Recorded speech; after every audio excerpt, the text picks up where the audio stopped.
No Saber Direito desta semana, você aprenderá sobre a execução trabalhista com o professor Alexandre Amui. Durante as 5 aulas, vão ser abordadas a liquidação de sentença, a execução de sentença, o IDPJ e esclarecimentos sobre questões que geram muita discussão na área trabalhista. Começa agora a aula 3.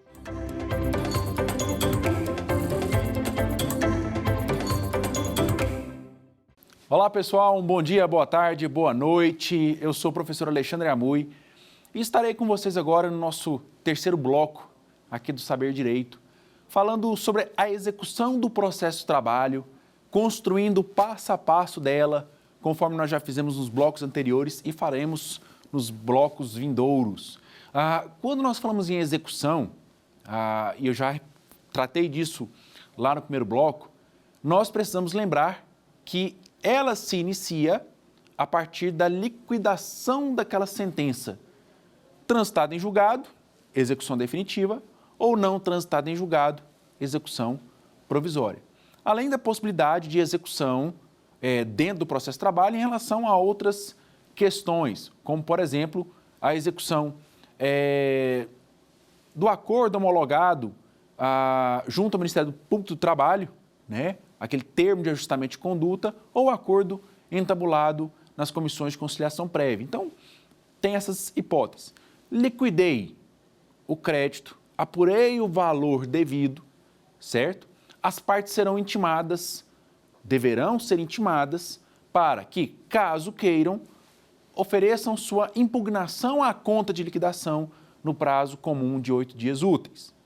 Dessa impugnação, com a sua contraminuta correspondente, haverá uma decisão interlocutória que, conforme nós dissemos, não é impugnável mediante recurso de imediato. Ok. Partimos para a segunda fase, a fase lá do artigo 880 da CLT, a de citar o devedor para pagar a dívida ou para garantir a execução. Prazo de 48 horas. Ultrapassado esse prazo, iniciam-se as penhoras. Falamos um pouco sobre a questão de bens penhoráveis, a ordem de penhora do 835 do Código de Processo Civil e dos bens impenhoráveis e suas relatividades. E aí fizemos até uma ressalva em relação ao que dispõe a lei, entendimento jurisprudencial e etc. do artigo 833 do Código de Processo Civil. Falamos até de ferramentas, né, de bloqueios e etc. E aí nesse terceiro bloco, pessoal, nós falaremos um pouco sobre a questão que envolve os embargos à execução, sobre todas as tratativas que podemos fazer em relação aos embargos à execução e sobre os seus requisitos formais de admissibilidade. Para muitos, né, os embargos são chamados de recurso. Eu, particularmente, não concordo com essa terminologia e prefiro adotar a condição de embargos como uma peça, né, autônoma, um processo autônomo em relação à discussão da execução, certo? Mas como matéria de defesa do executado. Então, o executado utiliza a ferramenta dos embargos para poder questionar eventuais irregularidades, nulidades que estejam ocorrendo naquela fase de execução.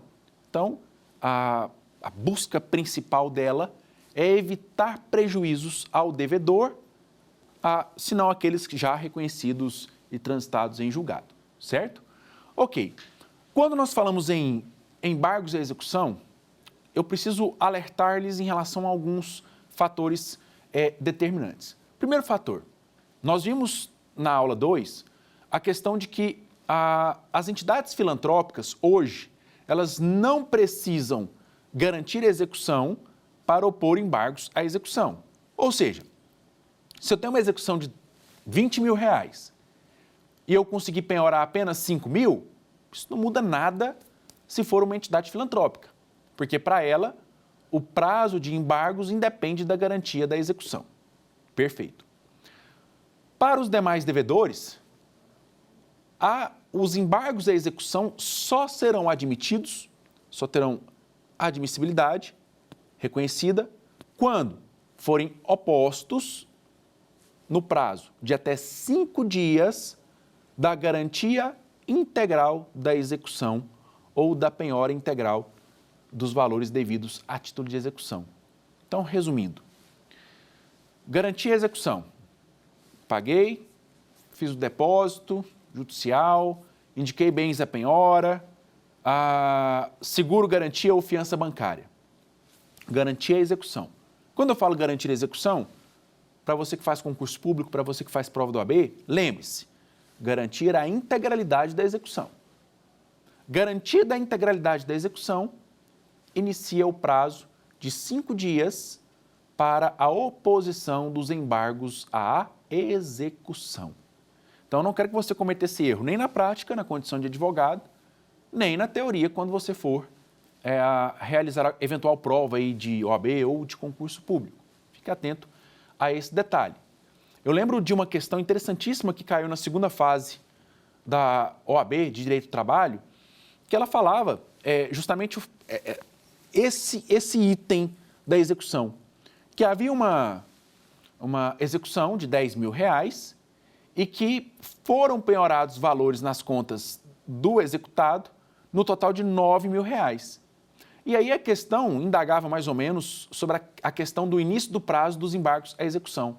A resposta correta seria: não há prazo para oposição de embargos à execução, uma vez que não houve a garantia integral da dívida, conforme estabelecem os artigos 880 e 884 da CLT. Então, dentro dessas condições, pessoal, garantir integralmente a dívida. Custas, contribuições previdenciárias, valor do exequente, honorários advocatícios, honorários de perito, tudo. Garantir toda a execução, aí sim inicia o prazo de 5 dias para opor os embargos à execução. Ok, se nós estamos falando ou mencionando a condição de garantir a execução para opor embargos, existe uma ferramenta muito interessante que, de uma certa forma, já tinha previsão, já poderia ser utilizada, mas houve uma postergação em razão da sua efetiva regulamentação e passou a ter mais efetividade nos últimos anos, em especial após a reforma trabalhista, que é o seguro-garantia ou a fiança bancária. Hoje, elas estão disciplinadas no ato conjunto número 1 de 2019 do TST, que sofreu pequenas modificações, porém substanciais, pelo ato conjunto número 1 de 2020, também do TST, Tribunal Superior do Trabalho. Nela, pessoal, nós temos ali vários requisitos de validade desse seguro-garantia. Tá? Então, não é simplesmente anexar lá uma apólice qualquer e achar que aquilo lhe trará benefícios processuais na Justiça do Trabalho. Não. Tanto o exequente quanto o Poder Judiciário devem ficar atentos às formalidades desses dois atos conjuntos, em especial o ato conjunto número 1 de 2019, para validação desse seguro-garantia, que pode substituir o depósito recursal e pode substituir o pagamento em dinheiro para garantia à execução. É isso mesmo. De acordo com o TST, esse seguro-garantia, ele substitui o valor em dinheiro. Lembra daquela ordem de preferência do artigo 835 do Código de Processo Civil? Pois é, olha ele aqui fazendo efeito.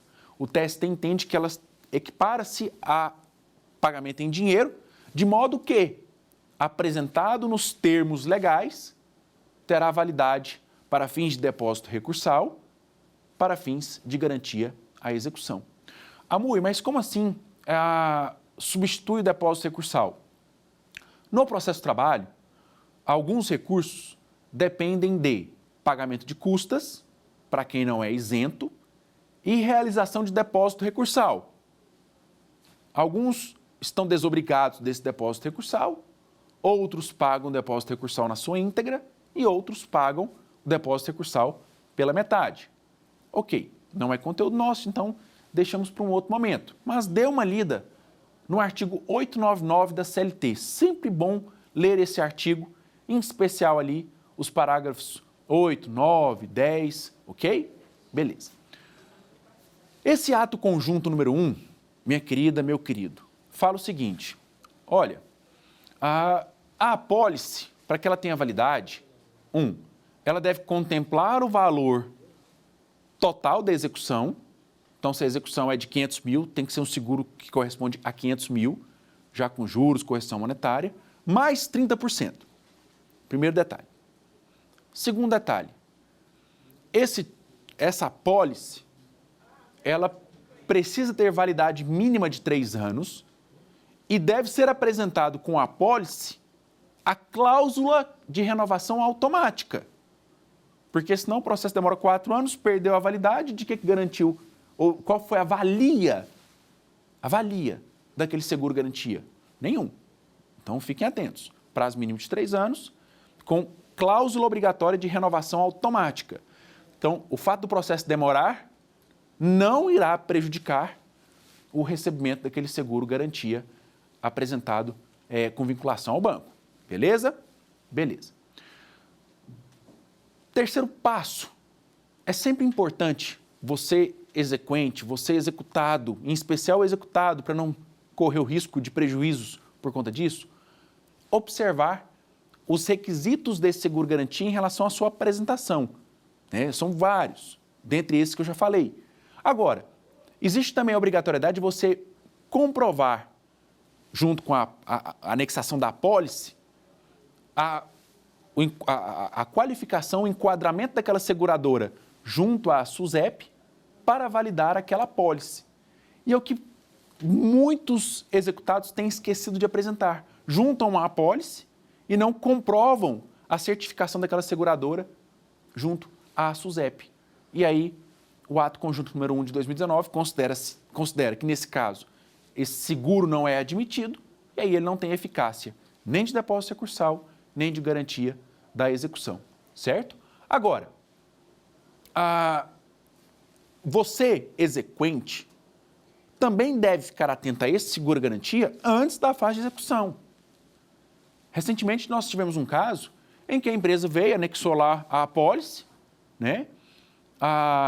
Aparentemente tudo ok, a gente está fazendo lá as contrarrazões, e aí sempre antes de protocolizar a gente faz uma revisão geral de processo e de conteúdo. E aí nessa revisão geral de processo e conteúdo, olhei para o processo e falei assim, peraí, mas essa apólice aqui está errada. Porque ela não indicava o prazo de renovação automático. 2, porque ela não mencionava o processo. Então, era uma apólice genérica. Então, se ela não menciona o processo, como é que ela vai garantir a minha execução? Quem me garante que ele não está apresentando essa apólice em diversos outros processos? Né? E o terceiro e principal, não havia comprovação da certificação daquela seguradora junto à SUSEP, conforme exige o ato conjunto. Manifestei pelo não conhecimento do recurso, pela irregularidade do seguro-garantia. Aí, por uma questão de zelo, à época, o tribunal intimou a empresa para realizar o depósito recursal no prazo de 5 dias. Como eles não fizeram, aí ele foi reconhecido como deserto. Então, perceba, é algo que não gera efeito apenas na execução. Ele pode gerar efeito na fase cognitiva.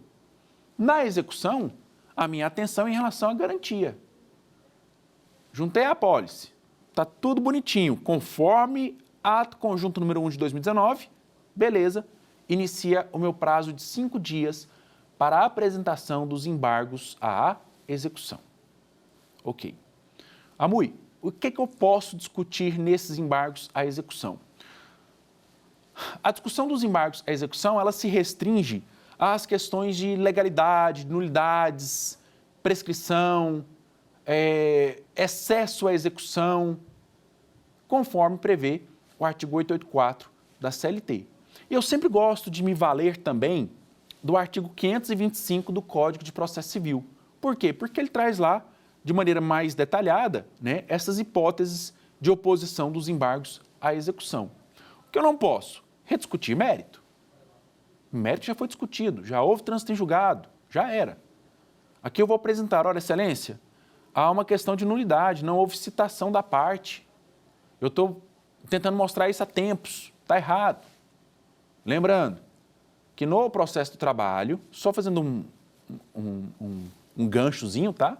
No processo de trabalho, após ajuizada a ação trabalhista, a citação ela é enviada em até 48 horas, a notificação. Presume-se a parte notificada após 48 horas desse envio, certo? E aí compete a essa parte, a parte ré, provar que a citação, essa notificação, é nula. Ou seja, que foi enviada para endereço diverso, que foi recebida por quem não tinha poder para receber, algo nesse sentido. Caso contrário, segue o processo. Se você se apresentar espontaneamente no processo, já era. Você supre a nulidade e aí você precisa apenas arguí-la para fins de evitar prejuízo em relação a prazos processuais pretéritos. Mas perceba, você só toma conhecimento da ação com a penhora. Aconteceu isso com um cliente nosso. Estava lá de boa, tranquilo, de repente penhora na conta da empresa. Penhora é essa. Aí eles me mandaram, pedi para ele o extrato completo, estava lá o número do processo. Peguei o processo, fui analisar por completo. Como assim o cara só tomou conhecimento agora? Alguém cometeu algum erro em algum momento, né? Ou foi a empresa, ou foi o judiciário. Analisei. Lá no comecinho do processo, na fase inicial da notificação, enviaram a notificação para a empresa vizinha. Então, o número da empresa era 44, a notificação foi enviada para o número 43, por exemplo. Nulidade absoluta, porque não houve citação. O que eu fiz? Embargos à execução, estávamos ainda bem dentro do prazo dos embargos à execução. Mostrei para o magistrado que havia uma nulidade absoluta na origem do processo. Ele, a priori, não acatou, e aí depois, em fase recursal, o tribunal acatou e falou o seguinte: está tudo anulado. Volta-se lá no começo para a formulação de defesa, audiência, provas e assim por diante. Então, os embargos de execução também têm esse poder quando você comprova eventual nulidade absoluta, por exemplo, por ausência de citação válida do réu. Posso discutir eventual ilegitimidade, e aí isso aí depende muito do caso concreto, né? Sou parte legítima para figurar na execução. Foi reconhecido pelo juiz, não foi? Ok, uma discussão. Excesso de execução. Olha, a sentença reconheceu X. O cara está executando 2X. Está errado. Quero rediscutir esse valor da execução. Eu quero discutir eventuais irregularidades em relação ao cálculo ou à penhora em si. Aí é diferente. Aí eu não chamo de embargos à execução, aí eu chamo de embargos à penhora. O embargos à penhora, ele busca o quê? Você rediscutir os cálculos que foram impugnados conforme nós estudamos lá no bloco 1, lembram?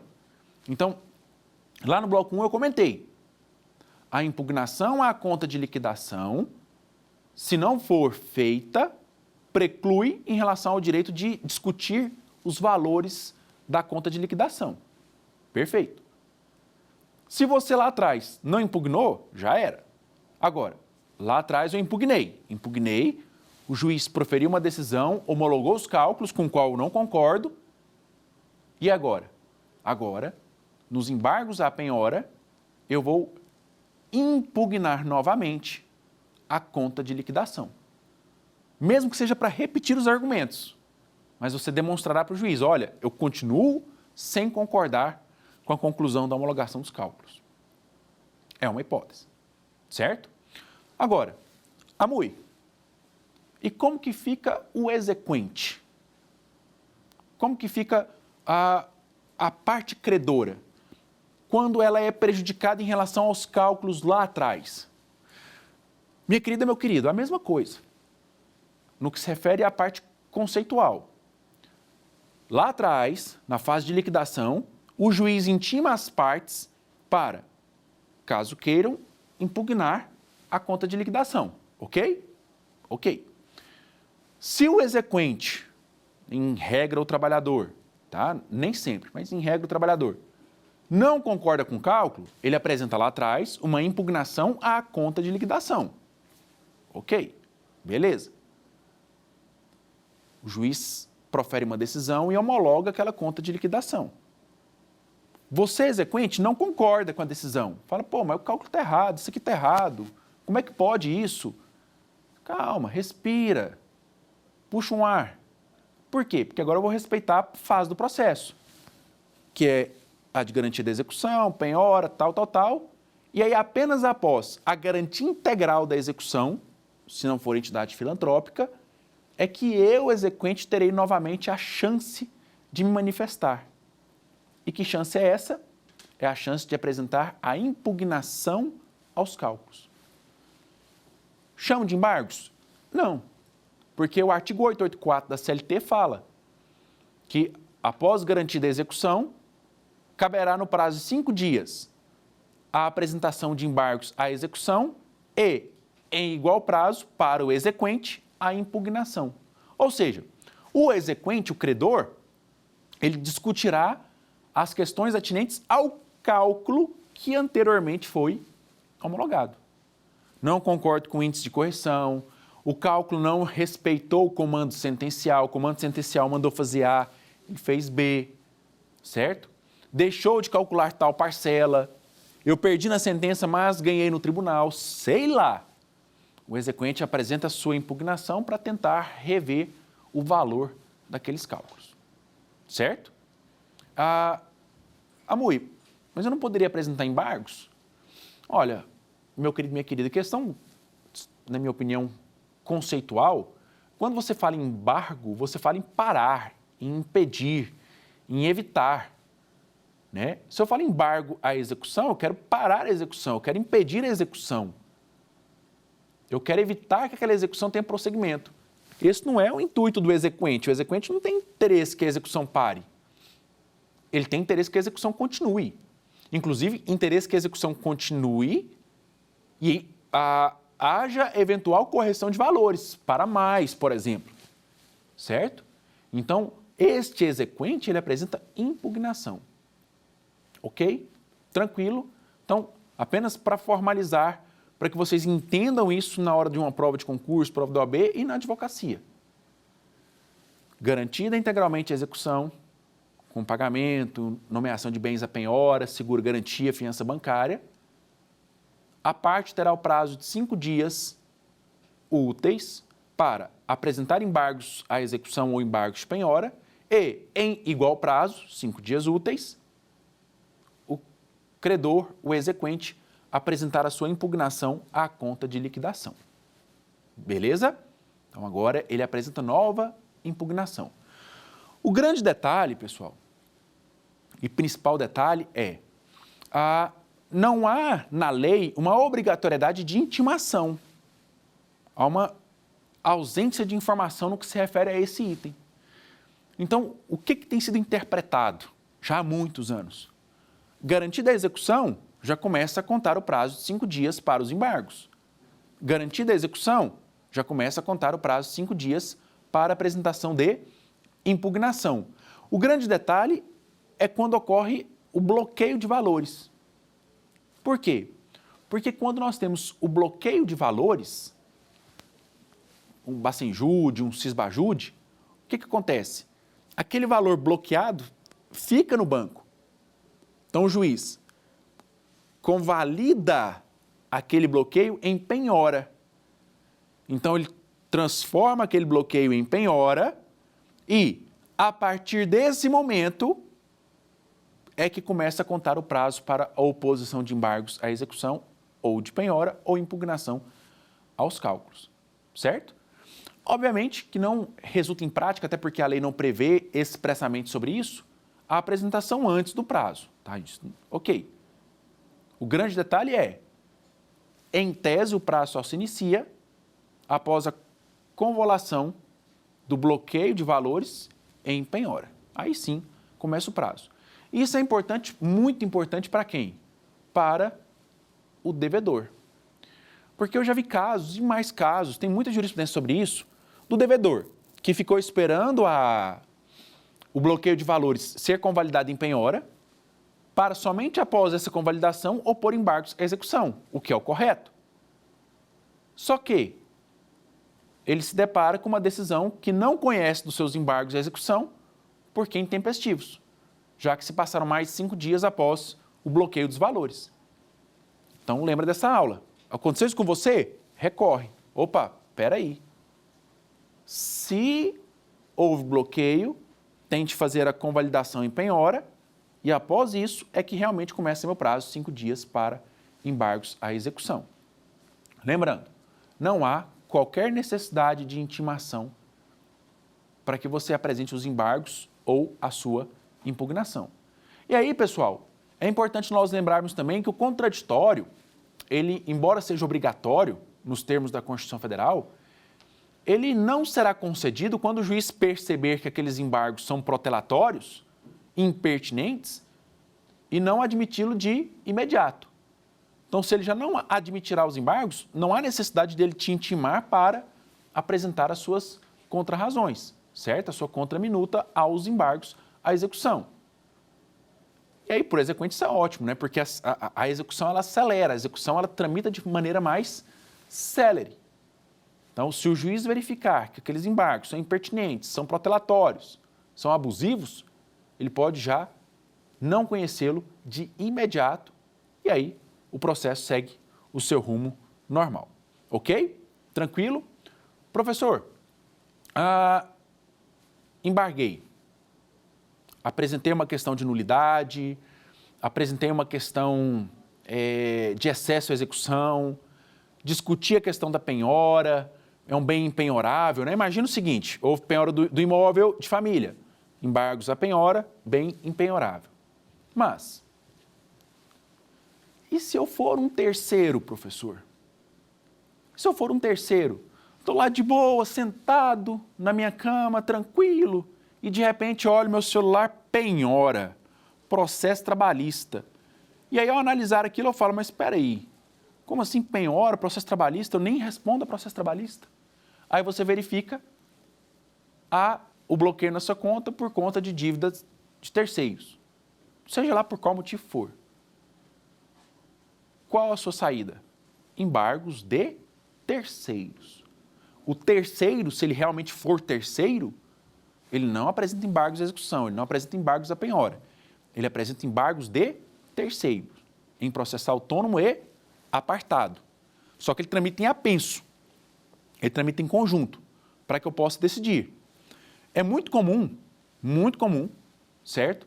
Que o cônjuge companheiro, que tem esses bloqueios realizados em sua conta, apresente os embargos. Só que aí embargos de terceiros. Porque o cônjuge ou companheiro, companheira, ele não é parte no processo. Então, se ele não é parte no processo, ele não apresenta embargos à execução. Lembra disso. Beleza. Outra hipótese de terceiro é quando você tem um bem imóvel, sei lá, vamos colocar um carro. Você adquiriu um carro, certo?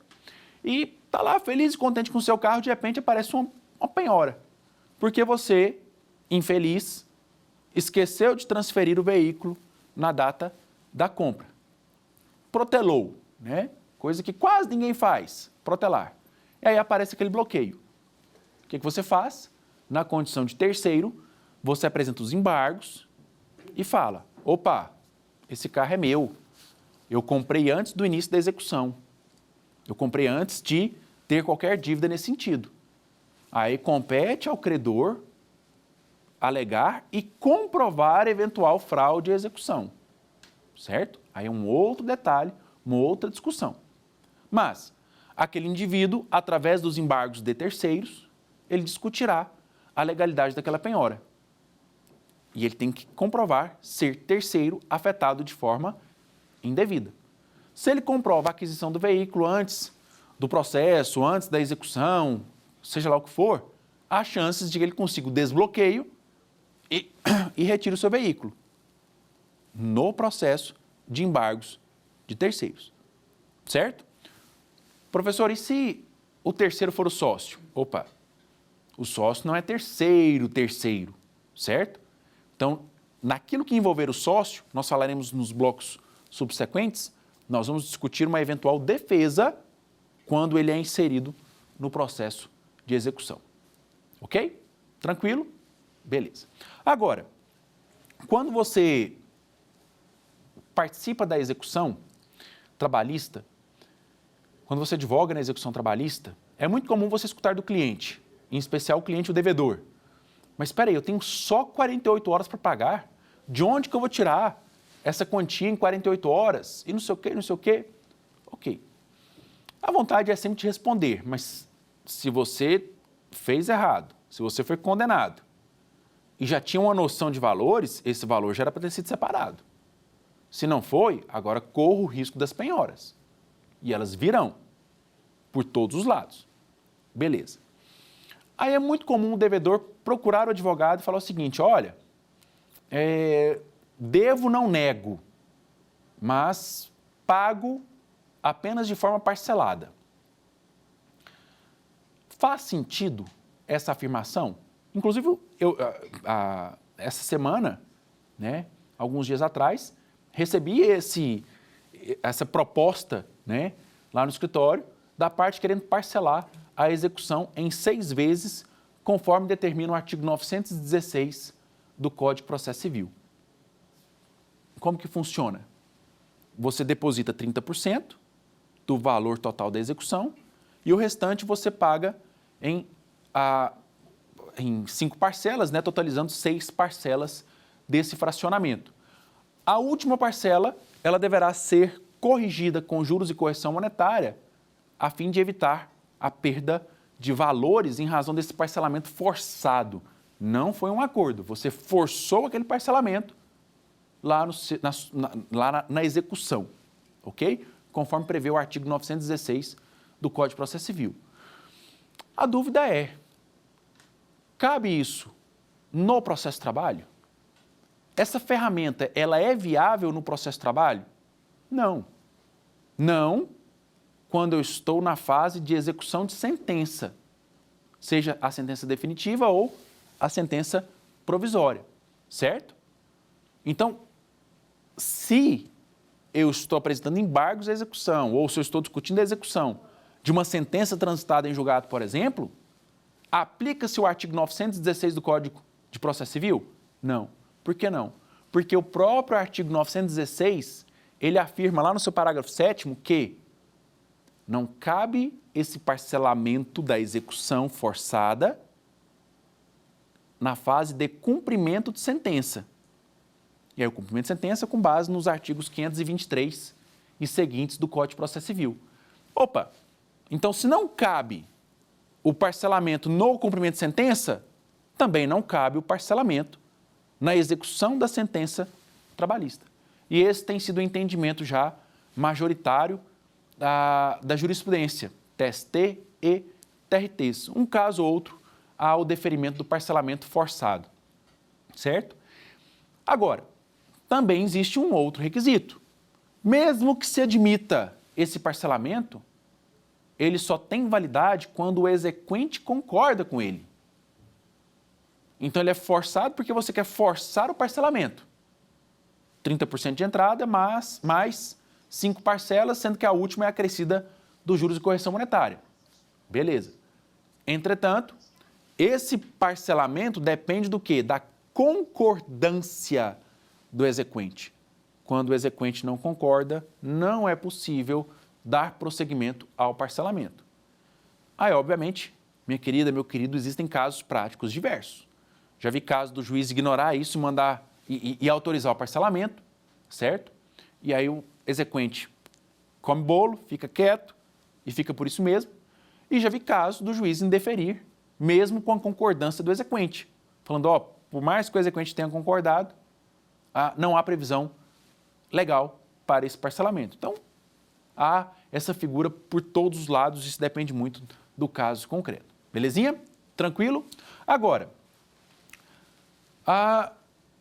eu embarguei a execução, embarguei a penhora ou apresentei a minha impugnação na condição de credor. Qual o próximo passo? O próximo passo é a prolação da sentença que julga os embargos, da sentença que julga os embargos à penhora, da sentença que julga a impugnação. Inclusive, dispõe a CLT que a sentença decidirá todos esses assuntos em um único momento. Ele finalizará a execução. É a sentença que julga os embargos, a execução, os embargos, a penhora e a impugnação. E aí vem uma questão que vive caindo em concurso, vive caindo em prova do OAB, seja de primeira ou de segunda fase. Se lá atrás, lá na impugnação aos cálculos, houve uma decisão interlocutória irrecorrível de imediato, neste momento, essa sentença que julga os embargos, a penhora, embargos de execução ou a impugnação feita pelo exequente, caberá recurso? Sim. E qual é o recurso cabível? Agravo de petição. Agravo de petição. Artigo 897, letra A, da CLT. Perceba, é uma sentença que julga os embargos, que julga embargos da penhora, que julga a impugnação, proferida na fase de execução e não é combatido por recurso ordinário. Já cansei de ver esse tipo de resposta. Não. É combatido por agravo de petição. O agravo de petição é o recurso cabível na fase de execução. Até rima, né? Então, poema. Então, na fase de execução, agravo de petição. Beleza. Professor, mas espera aí. O que eu discutirei nesse agravo de petição? Você discutirá os erros daquela sentença e da decisão que homologou a conta de liquidação. Por isso que é muito importante nós ligarmos cada um dos conteúdos estudados, para que a gente não incorra em erro. Por isso que é importante entender essa linha metodológica da execução. Liquidação, impugnação à conta de liquidação, garantia e execução, embargos, sentença, aí sim, agravo de petição. Agravo de petição que vai discutir o conteúdo dessa sentença, inclusive em relação à própria conta de liquidação feita lá atrás. Vírgula, desde que você tenha apresentado a impugnação à conta de liquidação nos termos do artigo 879, parágrafo 2º da CLT. Tranquilo? Beleza?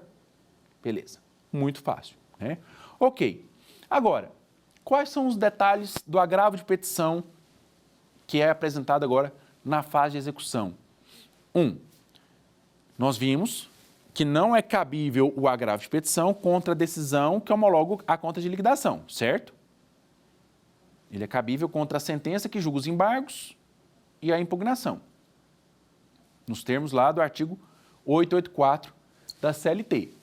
Professor, e olha que isso que eu vou falar agora acontece demais. Demais. O exequente apresentou impugnação à conta de liquidação. Não ganhou o que ele queria ganhar. O juiz citou a parte devedora pagou a execução, depositou, e agora o juiz mandou liberar os valores e arquivar o processo. E eu não tive a oportunidade de discutir os cálculos. E aí? E aí que você rodou. Lembra daquele jargãozinho lá do primeiro período? O direito não socorre aos que dormem? Aplica-se ao seu caso. Então, quando você verificar que houve penhora, que houve bloqueio de valores, sei lá, já fique atento para a contagem do prazo de 5 dias. Se for o caso, até antecipa esse prazo. 5 dias para você apresentar a sua impugnação.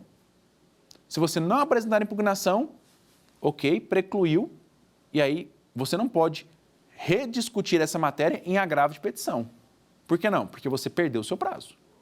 Então não cabe agravo de petição quando você não respeita o prazo imposto pela legislação. Não esquece disso, porque na prática tem ocorrido muito, certo? Agora, o agravo de petição, na condição de recurso apresentado na fase de execução, ele tem de ser trabalhado e pensado com muita cautela. Cautela por quê? Porque quando você fala em agravo de petição, eu preciso pensar, na delimitação dos itens e valores que são impugnados lá atrás e que são discutidos no agravo de petição. Por quê? Imagina uma execução de 200 mil. Beleza. Eu, devedor, não concordo que a dívida seja de 200 mil. Certo, mas ela é de quanto? Não sei, estou discutindo. Não é assim que funciona. Então, se você acha que o cálculo está errado, que não deveria ser 200 mil, Então, qual deveria ser o valor? 150 mil. Então, ok. Então, excelência, estou apresentando embargos porque há um excesso de execução. O valor não é 200, o valor é 150 mil. O juiz fala, você está errado, sentença, mantém 200 mil. Qual a sua chance agora? Agravo de petição. Aí, nesse agravo de petição, você discutirá esse excesso. Só que aí tem um detalhezinho. Qual o detalhezinho? É que nesse agravo de petição, eu vou discutir apenas essa diferença aí de 50 mil, de 150 para 200 mil. Concorda comigo? Concordo. O juiz pode liberar o outro valor incontroverso? Sim. Porque em relação ao valor incontroverso, já houve o trânsito em julgado. Então, eu particularmente, sempre que eu observo que os embargos ou o agravo de petição discute apenas parte do valor, o que eu faço? Eu peço para o juiz liberar o valor que seja incontroverso. E o que é esse valor incontroverso? É aquele valor que não cabe mais discussão porque houve o trânsito em julgado, certo? Então, agravo de petição, em especial para quem está aí no certame, né, de OAB ou concurso público. Ele deve apresentar de forma minuciosa os itens e valores que eu estou impugnando. Sou pena de não conhecimento. Ah, mas eu estou discutindo nulidade, professor. Aí é diferente. Aí são outros 500. Mas quando você discute valores, eu preciso especificar quais são os itens que eu estou discutindo e quais são os valores que eu entendo devidos para que eu possa indicar ao tribunal que fará análise do recurso os riscos do processo em relação àquele item, em relação àquele valor. Belezinha? Fácil? Fácil. Alexandre, qual é o prazo do agravo de petição? O agravo de petição, ele tem o prazo de 8 dias úteis, como a grande maioria dos recursos no processo de trabalho. Esse prazo ele começa a contar, obviamente, da publicação da sentença que julga os embargos, a execução, embargos à penhora ou impugnação, certo? Em igual prazo, ou seja, em 8 dias úteis, a parte terá o prazo para a apresentação de contrarrazões ao agravo de petição. Amor, mas você já está falando do agravo de petição? Não é possível opor embargos de declaração na execução? É, claro que é. Contra as decisões proferidas em processo judicial, basicamente, quase sempre, se for o caso, é cabível embargo de declaração. Quando você comprovar omissão, contradição, obscuridade e assim por diante. Então, nessas hipóteses, cabe embargo de declaração. Qual é o grande detalhe? Quando você opõe os embargos tempestivos, quando você opõe embargos tempestivos, ele interrompe a contagem do prazo recursal, ou seja, o prazo volta para o zero. Da decisão que julga os embargos de declaração, é que começa o prazo para interposição do agravo de petição, 8 dias, certo? Então, por exemplo, eu opus embargos à execução, veio a sentença. Contra a sentença, no prazo de 5 dias úteis, eu opus embargos de declaração. Ó, a sentença foi omissa nisso, nisso e nisso. O juiz decide. Ou seja, o juiz julga estes embargos de declaração. Da decisão que julga os embargos de declaração, aí sim, começa-se a contagem do prazo de 8 dias úteis para a interposição do agravo de petição. Fácil? Tranquilo? Tranquilo. Então não é. Agora, para que a gente fique mais tranquilo ainda, e é um trabalho muito importante, que o professor de constitucional, ele fala, mas raramente nós damos ouvidos a ele, porque estamos lá no primeiro período da faculdade, segundo, terceiro, naquela vida louca, né? E aí o professor de constitucional fala, olha, o direito constitucional é a base de tudo. Sem ele não se vai a lugar algum. E é basicamente isso, né?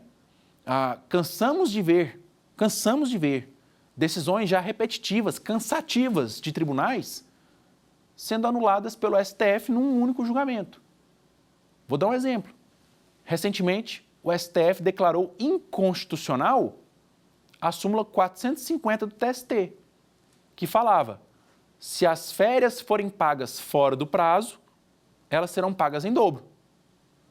Aí o STF veio e disse o seguinte, opa, espera aí, em nenhum momento a Constituição Federal fala em pagamento, ela fala em usufruir. Então, há uma inconstitucionalidade em relação a essa súmula 450, em especial porque ela ultrapassa o seu limite, que é apenas o de interpretar, e ela legislou. Então, como a CLT, ela fala que as férias em dobro serão pagas apenas quando forem concedidas fora do prazo, é inconstitucional a súmula do TST que fixa as férias em dobro quando o pagamento é feito fora do prazo. Então, a Constituição Federal, para nós, ela é extremamente relevante. E aí, no seu agravo de petição, se você perceber que há um risco de você não ter o êxito no tribunal, porque já é matéria consolidada, isso acontece comigo. E aqui no tribunal eu não ganho, aqui no tribunal não tenho chance nenhuma. O posicionamento deles é contrário ao meu. Você já tem de pensar no seu agravo de petição para o STF. E aí, para o STF, fala-se em recurso de revista. E o artigo 896, parágrafo 2º da CLT, fala que, na fase de execução,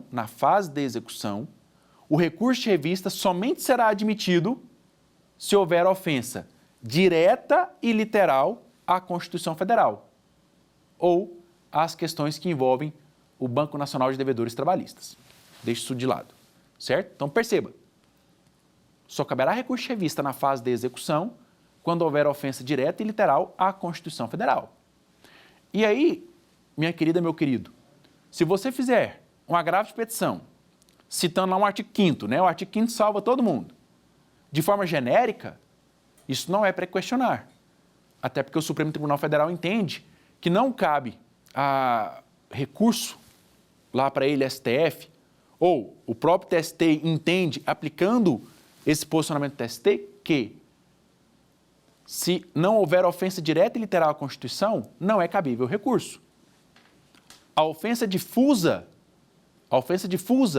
à Constituição Federal não é motivo para recurso de revista. Ou seja, interponha o seu agravo de petição pensando no arcabouço jurídico de ofensa direta e literal à Constituição. Debata a ofensa à Constituição, se for possível. Se for, demonstre essa ofensa, prequestione a matéria, certo? Aí sim caberá recurso de revista. Cuidado com isso, porque tem prejudicado inúmeras partes, né? Ou até o próprio advogado, que às vezes trabalha à toa, por conta dessas condições previstas na CLT. Ok? Tranquilo? Então, partiremos agora para o nosso quiz para resolução de questões e formação completa do conteúdo estudado. Vamos lá?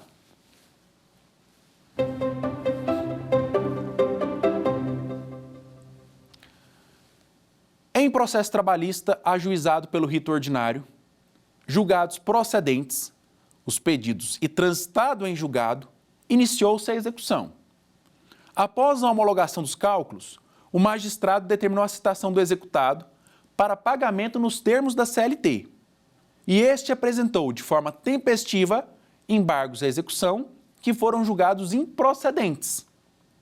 Pretendendo recorrer da decisão desfavorável, o executado procura um advogado para a defesa dos seus interesses.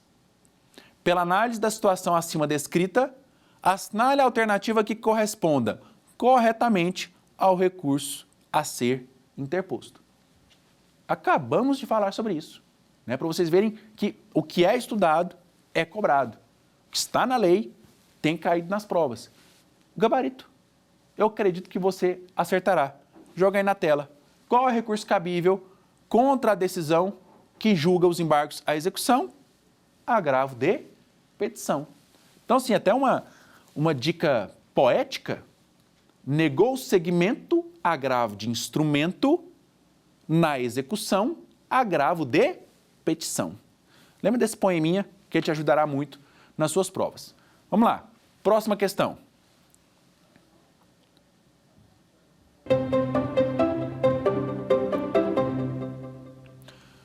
Nos termos do artigo 884 da CLT, garantida a execução ou penhorados os bens, terá o executado 5 dias para apresentar embargos, cabendo igual prazo ao exequente para impugnação.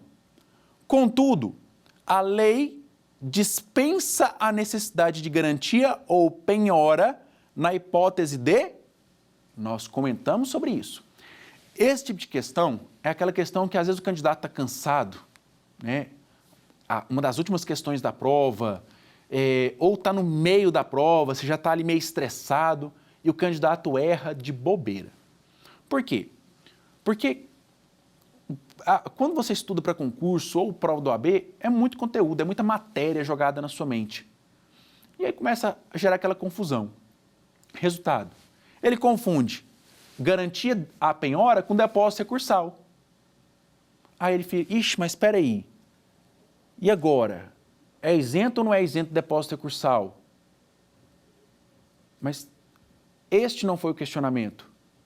A isenção lá do depósito recursal, dada às entidades filantrópicas, por exemplo, é diferente da garantia à execução. Porque na garantia à execução eu estou falando de embargos, discussão em relação aos valores da execução. E quando você analisa o artigo 899 da CLT, por exemplo, a empresa de pequeno porte, o microempreendedor individual, ele faz depósito recursal? Faz, pela metade. Mas, lá na execução, a empresa de pequeno porte e o microempreendedor têm de garantir a execução na integralidade para, apenas após isso, no prazo de 5 dias úteis, opor embargos à execução. Assim como a empresa individual de responsabilidade limitada, né? Isso não precisa nem falar. Então, com base nisso, gabarito letra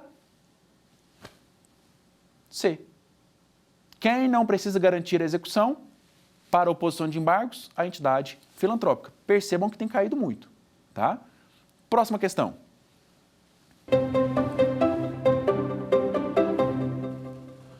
Nos termos da CLT, garantida a execução ou penhorados os bens, é correto afirmar que o executado terá o prazo de A. 5 dias para apresentar embargos. B. 10 dias para apresentar embargos. C. 15 dias para apresentar embargos. D. 30 dias para apresentar embargos. Perceba que a questão é extremamente fácil, simplória, e que se você erra, você vai se açoitar, se xingar, porque você fala assim, pô, como que eu errei algo tão fácil? Artigo 884 da CLT, garantida a execução, e repetindo, garantido na integralidade a execução, o executado terá o prazo de 5 dias úteis para embargar a execução ou embargar de penhora e, em igual prazo, 5 dias úteis, o exequente terá a oportunidade de apresentar a sua impugnação. A questão está incompleta? Óbvio que está. Mas ela está errada? Óbvio que não, porque ela tratou de um assunto específico, dos embargos. Então, qual o prazo dos embargos? Gabarito, letra A. 5 dias para apresentar embargos. Fácil, era o que você esperava, viu que o que foi estudado tem caído em provas, não erre mais e tente estudar essas disposições, sempre pensando inclusive nas questões práticas e com aplicação subsidiária do Código de Processo Civil.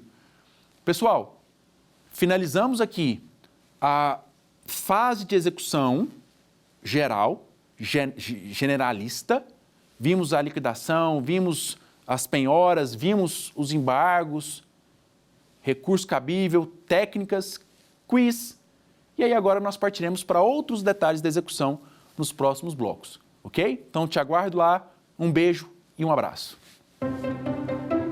Quer dar alguma sugestão de tema para os cursos do Saber Direito? Mande um e-mail para a gente, saberdireito@stf.jus.br, ou entre em contato pelo WhatsApp. O número é esse que aparece na sua tela. Você também pode estudar pela internet. Acesse o nosso site tvjustiça.jus.br ou pode rever as aulas no canal do YouTube TV Justiça Oficial.